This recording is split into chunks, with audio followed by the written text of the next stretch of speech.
I want to dig a little bit deeper into what are some of the actual programs or things. So, again, it's practice what you preach. So we can say sponsorship, we can say mentorship, and we kind of gave a couple different examples between, the three of us and together. But what else can individuals and organizations do, like actually put into action?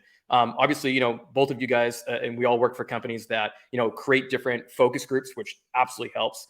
We create different events. I know a shout out to my past company, Gong. They were excellent and still are about how they look at diversity, inclusion, and everything that goes right, focus groups and everything like that. And so, with that being said, though, what else from an action standpoint can an individual, anyone that's listening to this call, help out somebody else? I'll let any of you guys answer that one. I have a couple of things. I would say if you're already working at a pretty decent sized company, most likely there's already a DI program there, by the way. So educate yourself. And I guess that's going to be my common theme, by the way. Educate yourself, be a student in the game. So if there's a program already there, there's probably things you can kind of take advantage of. But guys, you don't need a ton of money to just start to get interested in cybersecurity. Often I hear that, man, but it just sounds expensive, or no, I can't afford the CISSP. Like I'll start cyber tomorrow. No, there's so much free stuff that's available today on the web.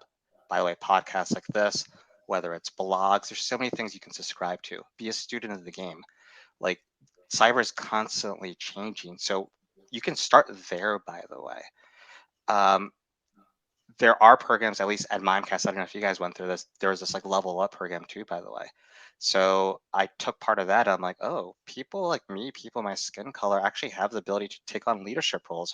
Cool. Things started to become more real. So I'd say first, make yourself familiar with the programs that exist, because guarantee you there's probably something already there. But you don't have to wait until tomorrow to start this career, by the way.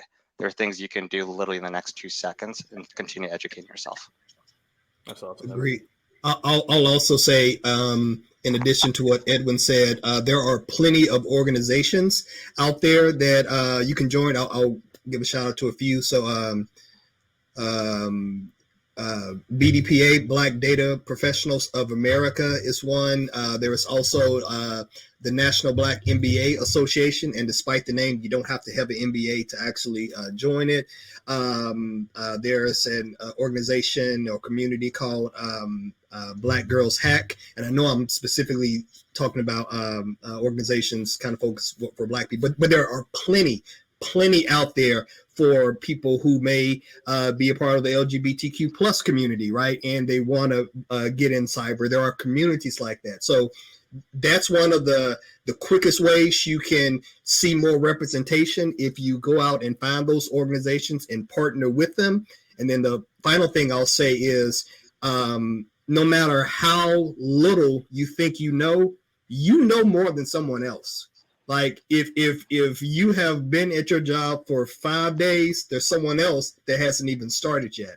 So you have learned enough, you've made enough mistakes, you have enough successes that you can start to pour into someone else.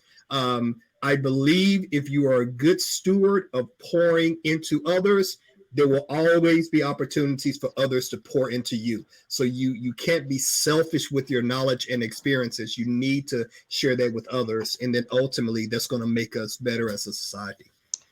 The pride I take, guys, just sitting here and just seeing what you two have done with your careers, it was all worth it. It was all worth it, right?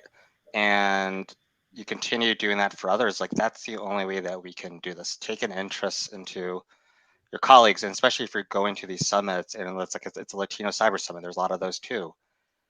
You're getting people that are familiar with you, and just continue with those contacts. You don't need to talk to these people every day.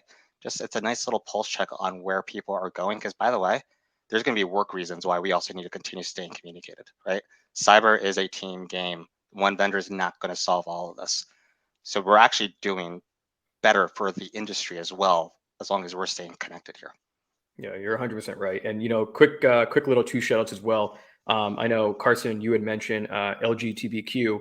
On that recent podcast that I was on with Tanya Janka and We Hack Purple, the Diana Initiative and Diana Project is also a huge sponsor community. They're always out at RSA, Black Hat, and they do it right before. And it gives people a safe space. It gives people a space of community, and it also gives people a space for allies.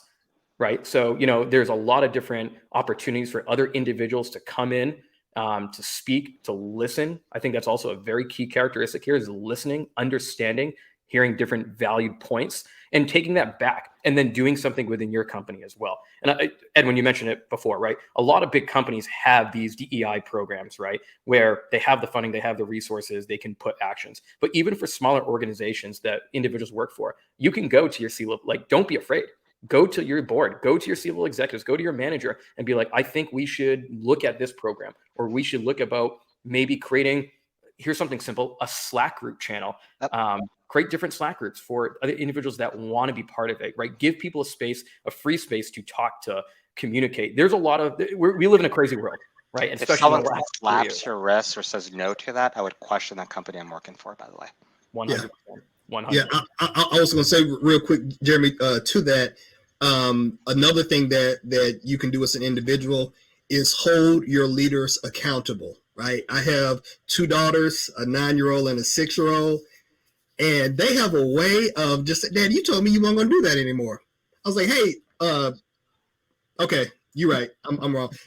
No TV for the rest of the week, right? So it's so important to hold other people accountable. So if you are interviewing right now actively, I will tell you a good question to ask your potential employer. Can you give me an example of your efforts to improve diversity, equity, and inclusion in this company, and as well as the community that you're in? Ask those questions. If you feel like it's just lip service and you don't see any action behind it with your current employer, bring that up. And again, to Edwin's point, if you get a slap on the wrist or they say something bad or whatever, you don't want to work there anyway. So please hold one another accountable. That's the only way we're going to get better. I absolutely agree.